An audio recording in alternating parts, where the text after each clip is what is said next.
सचेतक सचेतक माने प्रचारक।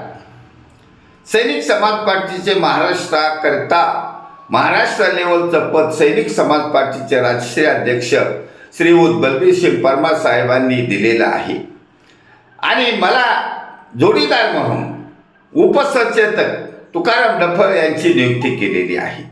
आणि तसेही दोघांनी मिळून या सैनिक समाज पार्टीचा जो ऑन ग्राउंड आणि ऑनलाईन प्रचार केलेला आहे, महाराष्ट्रातील जनतेला जागृत केला आहे, चेतना निर्माण केलेली आहे। त्याचं फल त्याचं अधिकृत पद म्हणून आम्हाला बहाल करण्यात आलेला आहे आणि त्याची प्रशंसा प्रदेशाध्यक्ष श्रीयुत अरुण कदम साहेबांनी केली आहे। निवृत्त कॅप्टन ऑनरी कॅप्टन यांनी केलेली आहे। त्यामुळे आता तुकाराम डफर यांच्या ऑन ग्राउंड कार्याला वेग येणार आहे आणि ते घरोघरी ह्या सैनिक समाज पार्टीच्या आयडिओलॉजीचा प्रचार करणार आहेत। त्यामुळे हा सैनिक समाज पार्टीची जी जबाबदारी आहे, सैनिक समाज पार्टीची जबाबदारी सांभाळून सैनिक समाज पार्टीला 2029 मध्ये छत्रपती शिवाजी महाराजांच्या रयतेच्या राज्याची पुनरावृत्ती करण्यासाठी कॅपेबल बनवण्यात येणार आहे। सैनिक समाज पार्टीचं सरकार स्थापन करण्याची कॅपॅसिटी निर्माण करण्यात येणार आहे आणि सैनिक समाज पार्टीचं हे सरकार नक्की या राजकारणातील घाण साफ करणार आहे। 90% भ्रष्टाचारी वंशाधीन गुंड प्रवृत्तीच्या लोकांना बाहेरचा रस्ता दाखवला जाणार आहे आणि सैनिक समाज पार्टीच्या उमेदवारांना अल्प खर्चात निवडून देण्याचा दृढ निश्चय मतदारांनी केला आहे। महाराष्ट्रातील मतदारांनी दृढ निश्चय केला आहे। त्यामुळे ही स्थिती आहे, ही क्रांती आहे, बौद्धिक आंदोलन आहे।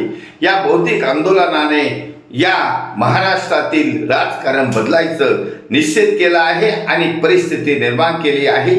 केवळ जनतेच्या सज्जन जनतेच्या आधारावर या सैनिक समाज पार्टीचा हा धंदावाद सुरू झालेला आहे आणि सैनिक समाज पार्टी फक्त या देशामध्ये, या महाराष्ट्रामध्ये छत्रपती शिवाजी महाराजांच्या रयतेच्या राज्याची पुनरावृत्ती करू शकते हे जनतेला विश्वास पटलेला आहे।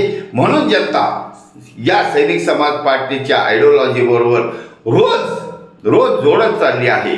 रोज यांचा सुशिक्षित आणि क्वालिफाईड लोकांचा भरणा होत चालला आहे। त्यामुळे या राजकारणामध्ये लवकरच हे सुशिक्षितांचं सरकार म्हणजे सैनिक समाज पार्टीचं सरकार येणार आहे।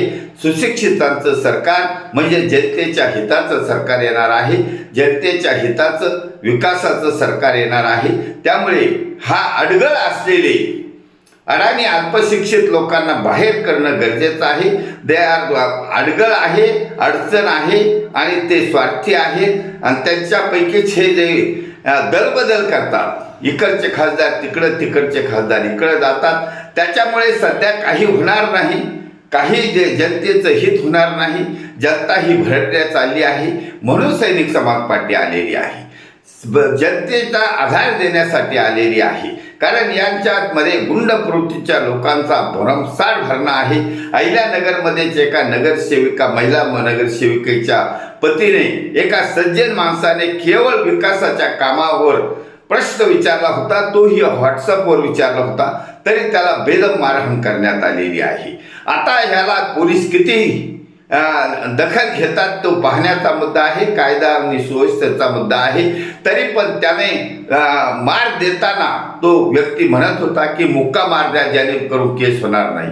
म्हणजे त्यांना केसची धाक आहे, परंतु त्यांना खरी शिक्षा सोशल मीडियाच्या माध्यमातून समाजाने देण्याचं ठरवलं आहे। असाच प्रकार संपूर्ण महाराष्ट्रात चालू आहे। म्हणून महाराष्ट्रातील जनता सैनिक समाज पार्टीच्या आयडिओलॉजीवर जोडत चालली आहे। म्हणून जनतेचे धन्यवाद। भारत वर्ष की जय, छत्रपती शिवाजी महाराज की जय। सैनिक समाज पार्टीचा विजय असो।